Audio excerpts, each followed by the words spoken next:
어느 날 사탄들이 모여서 회의를 했습니다. 어떻게 하면 그리스도인들을 무너뜨릴 것인가? 요즘 같아서는 그냥 내비둬도 무너질 것 같은데 따로 회의를 했습니다. 의견이 분분한 가운데 한 사탄이 이런 의견을 제시했습니다. 감옥에 가두고 핍박합시다. 그랬더니 다른 사탄이 말합니다. 시련을 당할수록 꼭 팽이처럼 치면 칠수록 더 쌩쌩 도는 그런 그리스도인인 것을 모르느냐? 그러니까 또 다른 사탄이 말합니다. 그럴 것 없이 그럼 모두 죽여버립시다. 그랬더니 또 다른 사탄이 죽인다고 그들이 없어지던가 영광의 순교라면서 더 극성이었던 것을 다 잊어버렸단 말인가? 라고 말합니다. 그러자 그중 가장 지혜롭다는 사탄이 이렇게 말합니다. 차라리 이렇게 속삭입시다. 열심히 믿어라. 열심히 기도해라. 열심히 사랑해라. 그런데 오늘까지는 푹 쉬고 내일부터 해라. 뭐로 결정났을까요? 건강을 위해 운동을 결심하는 사람들이 가장 넘기기 힘든 유혹이 바로 이것이라고 합니다. 나중에, 내일부터. 오늘이 벌써 11월 마지막 주일입니다. 이맘때가 되면 올 한 해 이루지 못한 일들 때문에 후회가 밀려옵니다. 그런데 그 후의 결말은 늘 이렇습니다. 내년에는 잘 해봐야지. 내년에는 후회할 일 만들지 말아야지. 좋은 결심인 것 같은데요. 심각한 약점을 품고 있습니다. 남은 한 달을 허비하는 결심입니다. 그런가 하면 이런 약속은 하지 말라는 말도 합니다. 언제 한번 저녁이나 먹읍시다. 언제 한번 봅시다 하는 약속입니다. 밥 먹을 마음, 볼 마음이 진짜 있으면 지금 하거나 정 아니면 구체적인 날짜를 잡아야지 언제 한 번이라는 말처럼 모호하면서 실질적으로는 부정적인 표현이 또 없다는 이야기입니다. 언제 한 번 하는 약속은 영영 보지 말자는 말과 비슷한 의미가 될 수 있다는 겁니다. 올 한 해 아직 이루지 못한 일들이 있다면 이제 아직도 한 달이나 남았는데 이 남은 한 달을 쪼개어서 더 열심을 내봐야 합니다. 특히 아끼는 사람들과 저녁 한 끼 나누며 시간을 보내는 일, 서로를 위해 마음을 써주는 일, 내년으로 미루지 말고 언제 한 번이라는 모호한 말로 미루어두지 말고 이 남은 한 달 동안 그 아쉬웠던 일들을 오히려 이루어내려고 노력해야 할 것입니다. 교회력이 오늘로 마지막 주일을 맞이하고 다음 주부터는 새로운 절기가 시작되지만 대부분의 목회자들은 이맘때쯤 이 새로운 한 해의 목회 구상으로 마음이 좀 번잡합니다. 올 한 해의 교회의 모습들을 돌아보면서 이제 새로운 해는 어떻게 해야 할까 하는 것을 준비합니다. 그런데 여기도 심각한 약점이 있는데 정작 이것이 당장 다음 주부터의 일이 아니라 새해의 계획이 되어서 12월은 잊어버린 한 달이 되어 버린다는 것입니다. 그런 점에서 올해 저에게는 아주 감사한 일이 하나 있습니다. 우리 교회 창립 기념주일을 맞이하면서 우리가 어떻게 하면 그저 단지 자축하는 그런 행사로서가 아니라 보다 의미 있는 교회 생일을 맞을 수 있을까? 우리끼리만 행복한 그런 날이 아니라 정말 하느님께서 고백교회가 있어서 참 좋구나 하실 만한 좀 그런 일을 하는 창립기념주일이 될 수는 없을까 하는 것을 고민하면서 내년부터라도 뭔가를 해야지 하는 생각이 들었습니다. 그러다가 이번에 권사로 안수집사로 세움받는 임직자들이 헌금을 드리기로 그렇게 결정을 했는데 무엇에 쓰는 것이 좋을까 하는 것을 저에게 의논해 주셔서 내년으로 미루지 않고 당장 할 수 있는 일을 찾게 되었습니다. 시골 작은 교회에 특히 사택에 태양광 시설을 해주면 전기료 지출 부담도 덜어줄 수 있고 또 기후 정의를 위해서도 좋은 일을 1년에 한 교회씩 정도는 우리가 지원해 주면 어떨까 하는 것입니다. 지난해 예산을 세우면서 올해는 따로 예산을 세워놓지 않았기 때문에 내년으로 미뤄서 할 수밖에 없는 일이었지만 임직자들의 그 마음 덕분에 당장 올해부터 시작할 수 있게 되었습니다. 나중에 내년부터 언제 한번 하고 미뤄두지 않아도 되게 되어서 참 고마운 일입니다. 믿음이 그런 것 같습니다. 온전히 완전하게 이루기는 참 어려운 것이 믿음이지만 그렇다고 나중으로 미루어 놓아도 안 되는 일이 또 믿음입니다.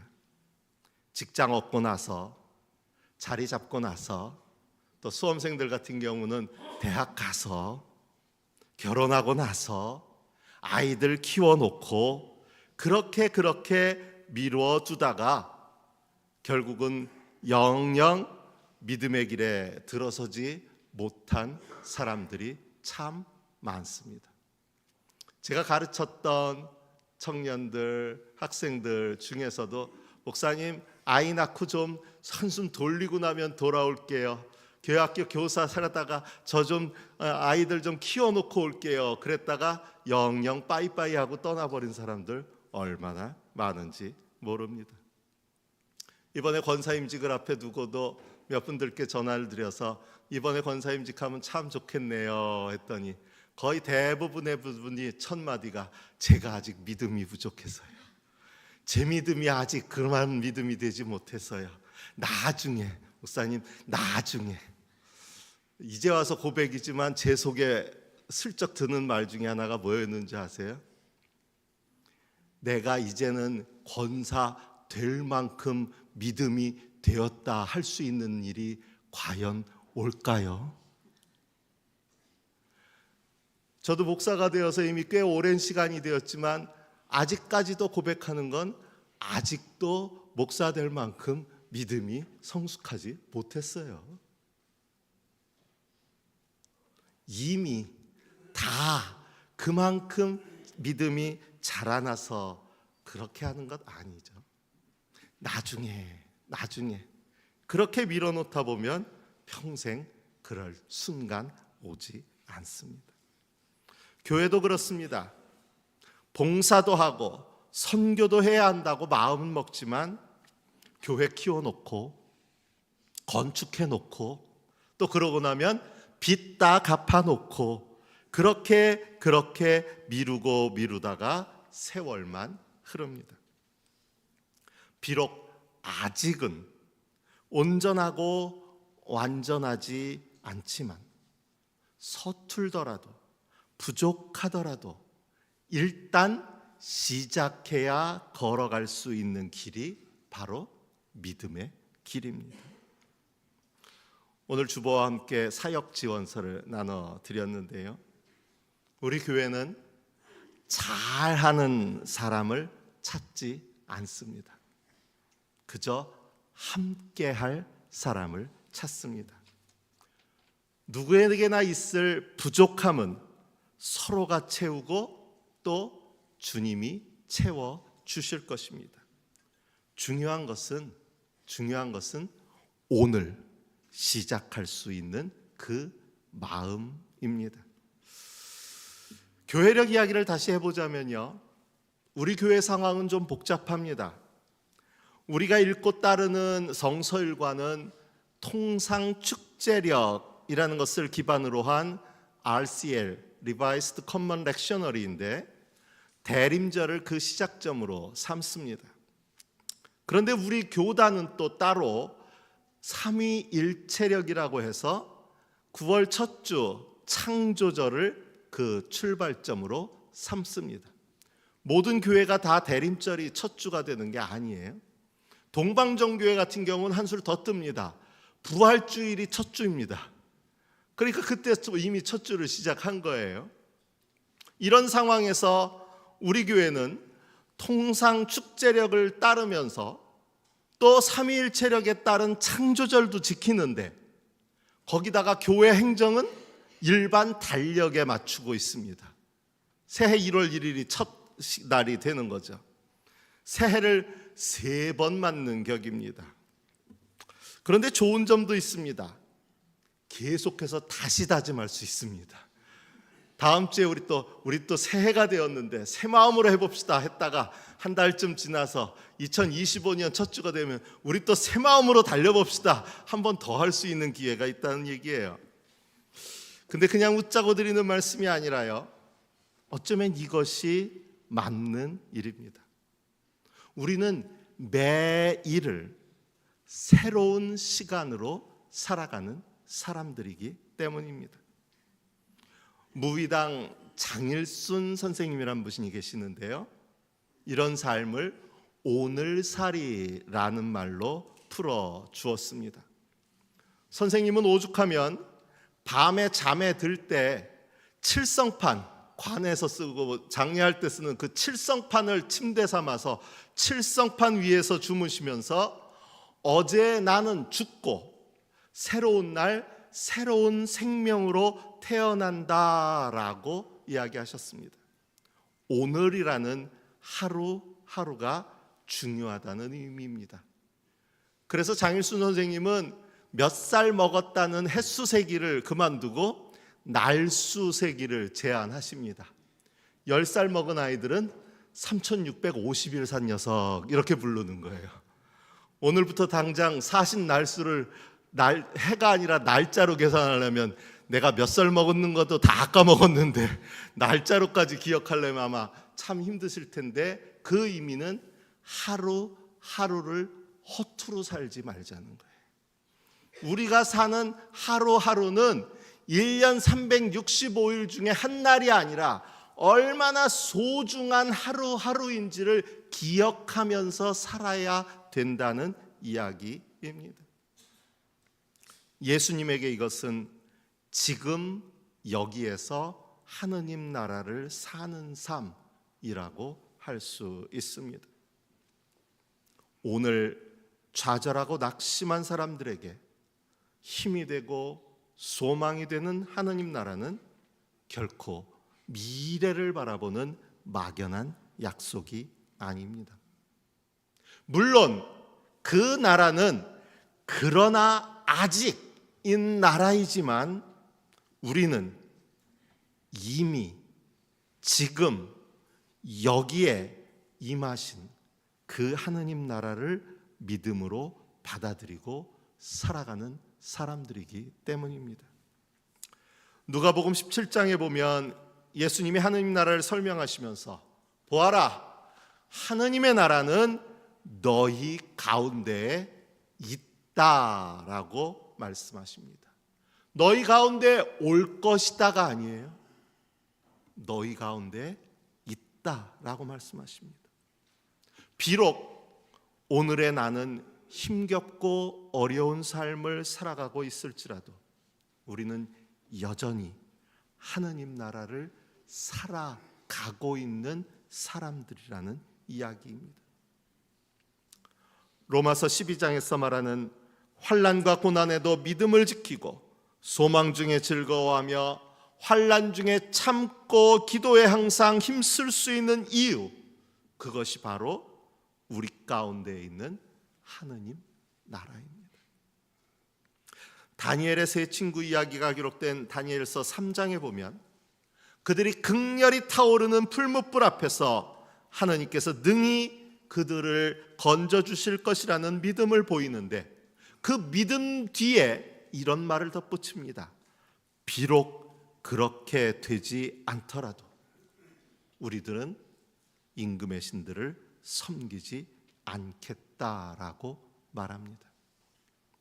풀무불에서 건져 주셔야만 구원이 이루어지고 그래야만 하느님 나라가 이루어지는 것이 아니라 이미 그들 안에 구원이 이루어져 있고 이미 그들 안에 하느님 나라가 임했기 때문에 이런 고백을 드릴 수 있었던 것입니다.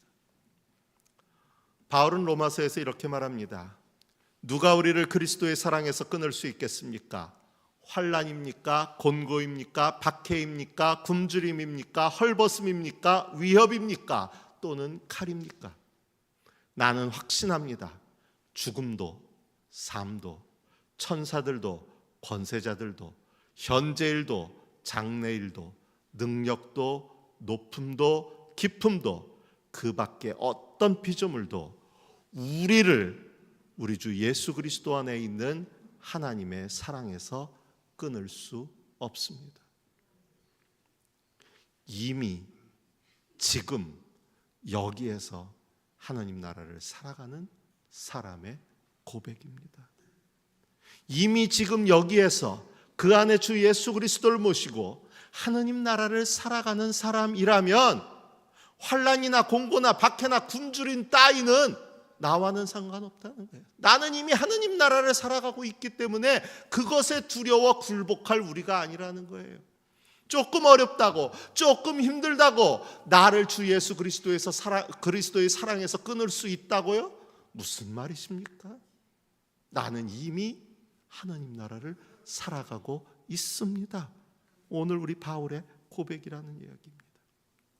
저는 이처럼 지금 여기에서 이미 우리 가운데 있는 하나님 나라를 살아가는 사람들의 특징을 오늘 주보의 앞면에 올려놓은 이혜인님의 여름일기라는 시에서 발견했습니다.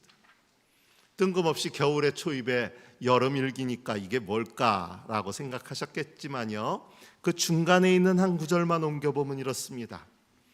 오늘 아침 나는 다림질한 흰옷에 물을 뿌리며 생각합니다. 우울과 나태로 풀기 없던 나의 일상을 희망으로 풀먹여 다름질해야겠음을, 지금쯤 바삐 일터로 향하는 나의 이웃을 위해 한 송이의 기도를 꽃 피워야겠음을. 우울과 나태로 풀기 없던 우리의 일상을 희망으로 풀먹이며 살아가는 사람, 그런 사람이 바로 지금 여기에서 하나님 나라를 살아가는 사람인 줄로 믿습니다. 물론 여전히 하나님 나라는 미완성의 형태입니다. 인자 같은 이가 하늘 구름을 타고 와서 그 나라를 완성하실 것입니다. 그러나 믿음으로 산다는 것은 나중에 죽어서 내가 갈 그 하느님 나라만 바라보며 사는 것이 아니라, 믿음으로 산다는 것은 바로 그 하느님 나라를 이미 지금 여기에서 살아가는 것, 그것이 바로 믿음으로 사는 것입니다. 다니엘이 바라보고 있는 큰 짐승 4마리가 위용을 떨치는 그 위협 앞에서, 풀무불의 위협 앞에서도 두려움에 빠지지 않고 내 안에 있는 하느님의 통치를 믿으며 그 나라를 오늘 살아가는 것입니다. 요한계시록의 말씀을 오늘 지금 여기에서 그 나라를 살아가는 우리들에게 주시는 격려의 말씀입니다. 그 말씀 중간에 꼭 그렇게 될 것입니다 하는 말씀이 제게는 참 큰 용기가 되었습니다. 우리가 하나님 나라를 살아간다는 것은 지금도 계시고 전에도 계셨고 앞으로 오실 전능하신 주 하나님을 믿는 그 믿음으로 전에도 지금도 그리고 앞으로도 살아가리라는 다짐입니다. 빌라도의 질문에는 지금 여기에서 하느님 나라를 살아가지 못하는 이들의 문제가 담겨 있습니다. 그는 당신이 유대 사람들의 왕이요 하고 묻습니다. 그에게 예수님은 자신과 직접적인 관련을 갖지 않는다는 의미를 품고 있습니다. 나랑은 상관없이 당신이 유대인의 왕입니까? 그러니까 예수님의 말씀을 듣고서 내가 유대인이란 말이요? 라고 얘기하거든요. 나랑은 당신하고는 상관이 없다. 그런데 당신이 유대 사람들의 왕이냐 하는 말입니다. 예수님이 왕이라 할지라도 그것은 여전히 유대 사람들에게만 국한되는 일이라는 의미를 내포하고 있습니다. 이제 곧 성탄절이 다가오지만 성탄을 즐기는 많은 사람들 중에 진정 그리스도의 탄생을 축하하는 사람들은 매우 드뭅니다. 그들에게 예수님은 단지 그리스도인들의 구원자일 뿐이기 때문입니다. 하느님 나라가 너희 가운데에 있다고 하셨지만 스스로 너희에 속하지 않는 사람에게 여전히 하느님의 나라는 남의 일일 뿐입니다. 다음 빌라도의 질문은 이렇게 바뀝니다. 그러면 당신은 왕이요? 처음 질문은 처음부터 자신을 배제한 채 던지는 질문입니다. 당신이 유대 사람들의 왕이요? 당신이 저들의 왕이요? 하는 질문입니다. 그러나 이번 질문은 배제하지도 그렇다고 포함하지도 않은 아주 모호한 질문입니다. 그런데 이 질문에는 예수님은 아주 확실한 답을 주십니다. 당신이 말한 대로 나는 왕이요. 그런데 사실 이 답은 답이 아니라 질문입니다. 풀어본다면 당신에게 나는 왕이요 하는 겁니다. 당신이 말한 대로 나는 왕이긴 왕인데 당신에게는 어떤 의미요? 내가 당신에게 왕이 되어 있어? 하는 질문이라는 이야기입니다. 예수님은 왕이시지만 세상에 속한 나라의 왕은 아닙니다. 중요한 것은 내가 어디에 속하였느냐입니다. 내가 세상에 속하지 않은 그 나라의 백성이라면 예수님은 분명 나의 왕이 될 것입니다. 빌라도가 자신이 속한 로마의 백성이 아니라 자기 스스로가 세상에 속하지 않은 그 나라의 백성이라는 자의식이 분명히 있다면 예수님은 그에게도 왕이 될 수 있을 것입니다.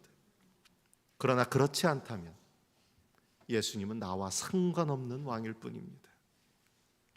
예수님은 이것을 이렇게 풀어서 말씀하셨습니다. 나는 진리를 증언하기 위하여 태어났으며 진리를 증언하기 위하여 세상에 왔어. 진리에 속한 사람은 누구나 내가 하는 말을 듣소.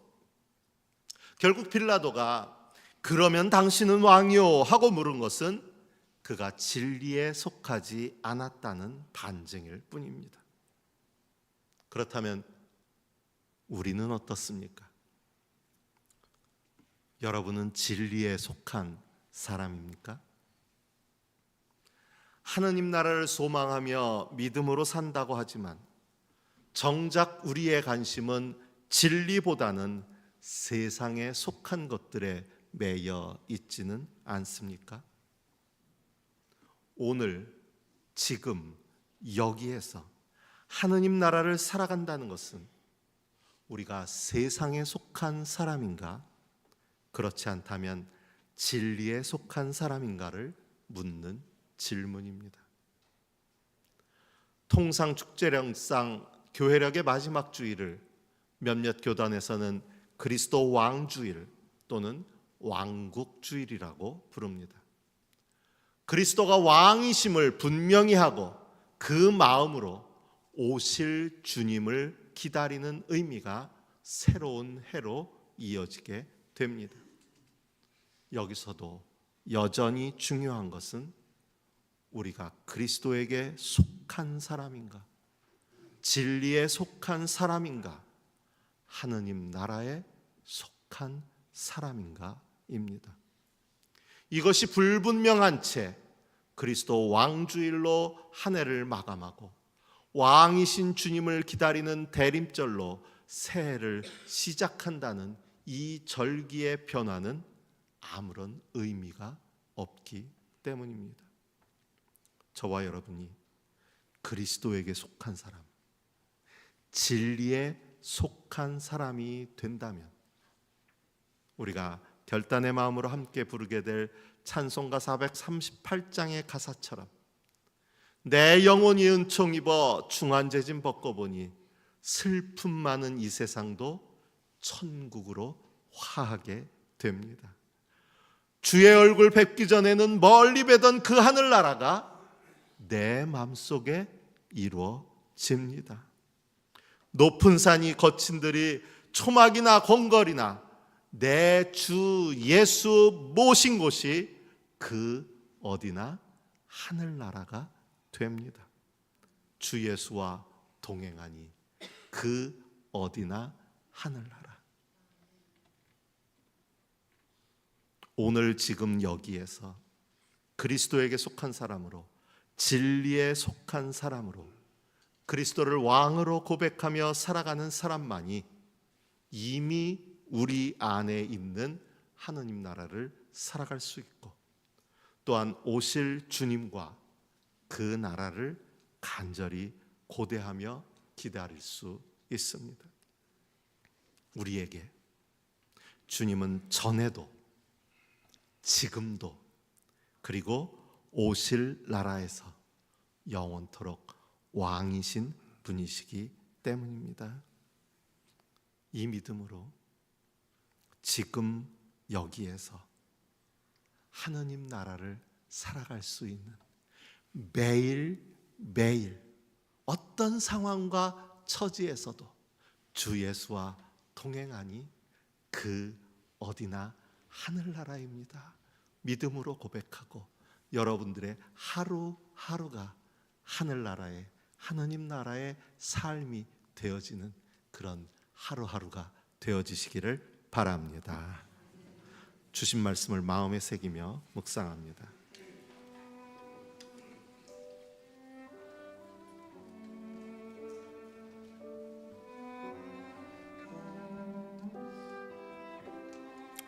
지금도 계시고 전에도 계셨고 앞으로 오실 전능하신 주 하나님께서 나는 알파요 오메가다 하고 말씀하십니다.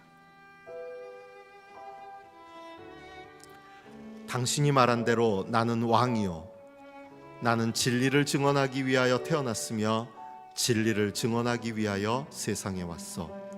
진리에 속한 사람은 누구나 내가 하는 말을 듣소.